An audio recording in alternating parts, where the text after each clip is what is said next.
Okay, great. I think we will go ahead and get started. Welcome everyone, and thank you for joining today's webinar. We're very excited about today's topic and talking a little bit more about the decision of choosing between pre-tax contributions and Roth contributions as you're evaluating your savings strategy and looking forward towards retirement eventually. It's very important that you understand the differences, the pros, the cons, and we're going to be walking through this process with you to help you to be able to answer the questions in the right way for your individual situation. My name is Kyle Bingham, and I'm the Managing Director for our Financial Wellness Program. Joining me today is Nash Holm. He's one of our newer financial education consultants. He's based out of Omaha, Nebraska, and he's one of those that is really in the trenches every day, working with hundreds and hundreds of individuals. And so he'll be able to give us some really good insight into what the conversations look like and sound like when he's discussing the decision of pre-tax versus Roth with an individual. So as we kick things off, the first question that I want to ask is simply, why do we save? And I think without question, one of the biggest reasons we're saving is that we know that there will come a time when we make that transition into retirement. We're going to have to be living off of some type of a retirement paycheck, if you will. That's going to be coming from our 401k accounts or 403b accounts and some of the other retirement accounts that we're saving towards. It also helps us to feel more secure and confident about our future. I think that we can all agree that when we know we're saving and when we know we're on track to reach our goals that we've set for retirement, it really does just make us feel much more comfortable about the future. We also save in these different types of retirement accounts because of the tax advantages that really incentivize saving. And so we want to highlight those benefits for you today so that you can walk away with a better understanding of why you may want to start contributing to your Roth 401k or potentially set up a Roth IRA. We're going to walk you through all of those decisions and what those options look like. And what is a salary deferral? Really, that's just kind of a fancy way of saying the money that's going to be contributed directly from your paycheck into your retirement account. And for many of you tuning in today, that's either going to be your 401k account or your 403b account. And the biggest decision that you have to make is, do I want to contribute pre-tax or do I want to contribute after tax, or in other words, a Roth contribution? There's specific benefits to each, and we're going to outline those right now. So what I'd like to do, I'm going to turn the time over to Nash here for just a moment. So Nash, walk us through what exactly is a pre-tax contribution and how does that work? Yeah, thank you, Kyle. So when you contribute to a pre-tax 401k, your contributions are excluded from your taxable income at the time they're made, which means that you're paying less in taxes now. The real benefit, though, comes from tax-deferred growth. What that means is that your contributions and any earnings grow each year without being taxed, which allows your money to potentially compound faster. Keep in mind, though, that when you withdraw those funds in retirement, your contributions and any earnings will be taxed as ordinary income. This makes a pre-tax 401k a great tool for reducing your current tax burden while also building wealth for the future. So if we look at the example there at the bottom of the screen, let's say you make $80,000 a year and you contribute 10% or $8,000 of your compensation to a pre-tax 401k. Your W-2 will treat you as earning $72,000, which is your $80,000 gross salary minus the $8,000 contribution. The $8,000 is going to sit in your 401k, continue to grow and compound tax deferred throughout your career. And then when you withdraw the money in retirement, you'll pay income taxes on that distribution. Excellent, great. Now let's switch gears, and Nash, why don't you walk us through what is the Roth contribution and how does that work from a tax standpoint? Yeah, absolutely. So with a Roth contribution, unlike pre-tax contributions, your Roth contribution is made with after-tax dollars, meaning that you're paying taxes on the money up front. While you're not reducing your current income tax burden today, this strategy still comes with a major long-term benefit. Your contributions and any earnings will grow tax-free. And the best part, as long as you meet the requirements for a qualified distribution, you will not owe any taxes on those distributions in retirement. To qualify for a tax-free distribution, you just have to be 59 and a half, and the first contribution to the Roth account must have been made at least 5 years prior to the distribution. This makes Roth deferrals a great option for those who are expecting to be in a higher income tax bracket later, or who simply want the peace of mind of tax-free income in retirement. So looking at this example, very similar to our last example, but some key differences. Let's say you make $80,000 a year and you contribute 10% of your compensation, or $8,000, as a Roth contribution. The tax advantages aren't applied immediately, so your W-2 will reflect you as making $80,000 a year. The $8,000 contribution will sit in your 401k, grow and compound tax-free, and then when you take money out in retirement, you will not pay any taxes on that distribution. Excellent. Great. Thank you for kind of walking through that. Now what we're going to walk into and walk you through are a couple of quick examples. So we're going to start with just the paycheck example. So Nash has kind of outlined the difference between pre-tax and Roth.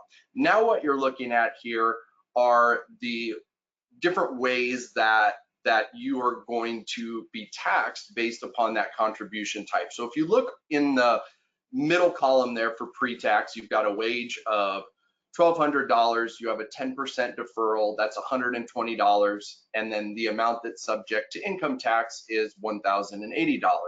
And then we also pay taxes, Social Security, and Medicare, so net pay comes out to $810.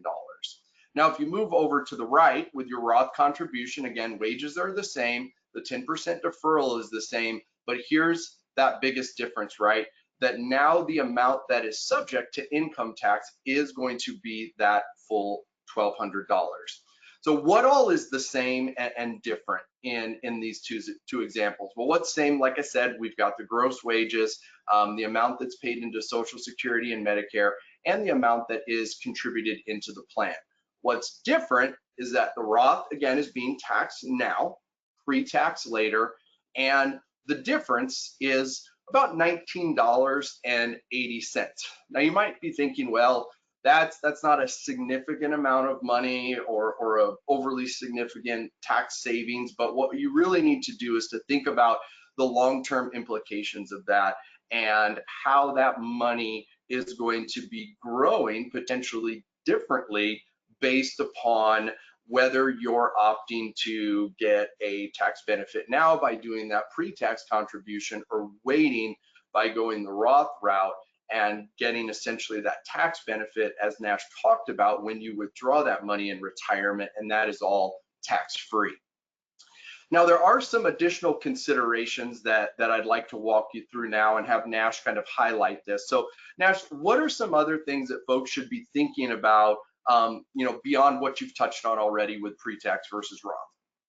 Yeah, absolutely. So when you're saving for retirement, you have flexibility in terms of how you choose to make your contributions. You can choose to split your deferrals between pre-tax and Roth, or choose to make all of your deferrals to pre-tax or all to Roth. It's up to you, but a general rule of thumb is that you would contribute to Roth in your lower earning years, a 50-50 split between pre-tax and Roth in your middle earning years, and pre-tax in your higher earning years. To identify your current stage of earnings, just consider your age and your income. For example, a 25-year-old in the 24% tax bracket might be in their lowest earning years when you consider their earnings potential trajectory, versus a 45-year-old who's in the 24% tax bracket might be in their peak earning years. The key takeaway there is to take advantage of changes or swings in your tax bracket, so you're optimizing your savings and contributions from a tax perspective. Now, another important thing to note is that Roth 401k contributions are not like Roth IRA contributions. Yes, they're both made with after-tax dollars, but a key difference is in the contribution limits. you're able to defer much more into your Roth 401k than you would be to your Roth IRA. For example, in 2025, you can contribute $23,500 to a Roth 401k. Compared to a Roth IRA, you can contribute $7,000. Both account types have catch-up amounts that are available to you if you're over the age of 50. But even so, the catch-up amounts for Roth 401ks are larger than Roth IRAs. If you're interested in learning about those amounts, or if that scenario would apply to you, just talk to me or one of my colleagues and we can walk you through some of those different options. But another key difference is that the income limits that apply to Roth IRAs do not apply to Roth 401ks. This makes Roth 401ks a more accessible option for higher income earners who would normally be ineligible to contribute to a Roth IRA. And then looking at employer contributions, historically those have been made with after-tax dollars, but with Secure Act 2.0, that is giving employers the option to contribute Roth contributions as employer contributions. So we may see some employers start to adapt that moving forward. Excellent, great. Thank you for those additional considerations, Nash. And I think that you really did hit the nail on the head, that I think oftentimes folks think that they have to do one or the other, and you do have the ability to do both. And I think those rule of thumbs that you gave of changing that strategy over time and throughout the course of your career, it's common, and it's something that you do need to revisit as you're growing and progressing throughout your career. And I think the last point also about Roth IRA contributions, I think that that's a very common misconception, that when people do have that Roth option in their 401k, they think of it as a Roth IRA, and these are two completely separate types of retirement accounts. And as you talked about, there are some different rules and restrictions depending upon whether or not you're contributing to that Roth IRA or if it is into your Roth 401k. Now, I want to give you now a little bit more of a real world scenario to kind of look at just a singular approach to how you make your contributions versus using more diversification and using multiple accounts. So again, Nash, why don't you walk us through this 3-bucket approach and kind of highlight how tax diversification works within the different retirement accounts and investment accounts that you might be using. Yeah, absolutely. Like you said, Kyle, this example does a great job of helping us visualize the importance of diversifying our savings and contributions from a tax perspective. So let's say you save throughout your career and defer money only into a single bucket, and this single bucket is a pre-tax or traditional 401k. Let's also assume that you're going to need to withdraw $100,000 a year to supplement your income in retirement. So in this single bucket approach, you would withdraw the $100,000, which would put you in the 22% tax bracket, assuming current tax rates, and you'd be left with $78,000 after taxes.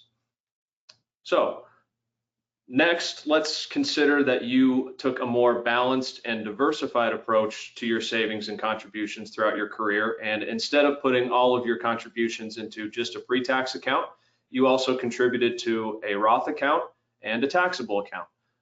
Think of the taxable account as a non-qualified, non-retirement brokerage account, for example. So starting with the pre-tax account, let's say you withdraw $60,000.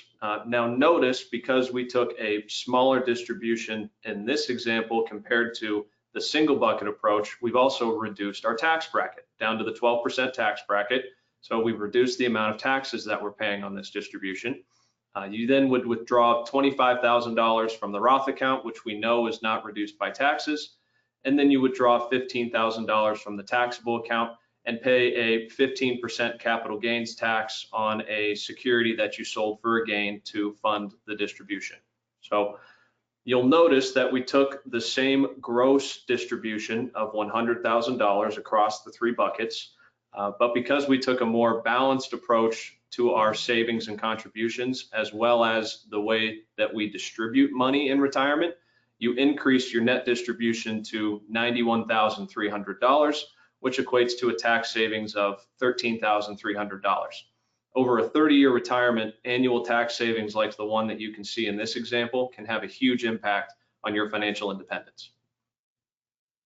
Excellent, and I really love this example because I do think, and Nash, I think you'll agree, we get a lot of questions from individuals about whether they should be contributing to just their 401k or if they need to look at potentially having other types of retirement accounts or investment accounts. And you just laid that out beautifully, that there are benefits to taking advantage of making pre-tax contributions and making Roth contributions and potentially having that taxable account and being able to leverage the benefits that you get from long-term capital gains and such. And again, we're here to walk you through this process. Really what we're trying to do today is to help you to highlight and see that there's more than one way to approach your savings strategy, and there's more than one way to leverage some of the benefits of these different accounts and contribution types. Now, going back to Roth, again, that is one of the main topics for today. Nash, walk us through, if somebody still is on the fence about pre-tax versus Roth, what might make Roth deferrals be more appealing for those folks? Absolutely. So like we just looked at on the last slide, one of the biggest advantages to Roth deferrals is tax diversification. Since we don't know what our income tax bracket will be in the future, having a mix of tax-free and taxable income sources in retirement provides us flexibility. Remember that your pre-tax contributions, employer contributions, traditional IRAs, and non-qualified brokerage accounts will all be subject to future taxation. Roth deferrals, however, help you balance your tax exposure by giving you a source of tax-free income in retirement. Another key benefit is predictability. When you go to take a distribution from a Roth account in retirement, you know exactly how much you have available for that distribution. Taxes are not going to take a bite out of that distribution. If you have a $10,000 expense in retirement, withdraw $10,000 from your Roth account. If you take a distribution from a pre-tax account, you'll need to distribute a larger amount to cover the taxes on that distribution. And then there's the uncertainty of the future.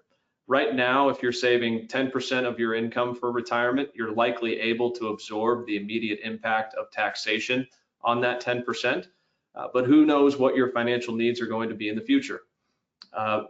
This Roth deferrals ultimately offer a way for us to diversify, plan ahead, and protect against future unknowns. Great, thank you, Nash. Those are all great points to consider, and hopefully that really does do a better job of just highlighting, for those of you that may not be making those Roth deferrals, why it might be advantageous to do so. So here are a few other key takeaways, and again, we've kind of highlighted most of these, but we just want to kind of come back and package them up again. So remember, as you walk away from today, Roth contributions are made on an after-tax basis, and the benefit there, you don't pay taxes on the withdrawals, and that includes on the earnings during retirement. The tax treatment, it makes Roth 401k contributions appealing because of that tax diversification and predictability that Nash just described. You do have to remember some of those specific rules, and to be able to qualify for that tax-free distribution, you must be at least 59.5 or deceased or disabled, and that first 5 years have to have passed from the time that you made that first Roth contribution to be able to take advantage of that tax-free growth. So again, that's a small consideration too, because you have to ask yourself, well, if I'm going to start contributing to a Roth, will it be at least 5 years or more before I need to access that money? And if the answer is no, then we may need to revisit whether or not that makes the most sense for you to do those Roth contributions. But again, these are just some small considerations to think about. In addition to that, Nash hit on earlier, you have much larger contribution limits in your Roth 401k, significantly higher than if you're contributing to a Roth IRA. Now, for those of you that may not have the Roth 401k option within your retirement plan, then without question, a Roth IRA is definitely something that you would want to consider, because you could potentially take advantage of all of these benefits that we've talked about today. So don't feel as though you can't. It's just a matter of maybe pivoting your approach a little bit, and you've got your 401k, and then now you include a Roth IRA into that broader strategy for how you're saving for retirement. And again, lastly, with the Roth 401k, there's no income limits. So even if you are that higher income earner, you still have the ability to make those contributions and to be able to take advantage of those benefits that we've talked about today. Now, there are some other situations, and I kind of already alluded to the first with the Roth IRA as an option if Roth 401k contributions aren't available within your retirement plan. We also have the traditional IRA where you're making more of those pre-tax contributions. That's another option that is available. And don't lose sight of any of these other types of accounts that might also be part of your benefits package at your employer. Flexible spending accounts, health savings accounts, 529 plans. When we sit down with an individual, we take into account where all of your money is going, what you're saving, not only for retirement, but what you might be saving for a child's education, or what you might be saving for healthcare expenses. And so if you do have some of these other accounts as well, we can help to build that into your broader savings strategy as well. Nash, any other points you'd like to make on these other situations, and maybe how you work with an individual that is trying to leverage the benefits of some of these other accounts? Yeah, thank you, Kyle. I know you're going to touch on it on the next slide, so I hate to jump ahead on you here, but I would just really reiterate the importance of diversification.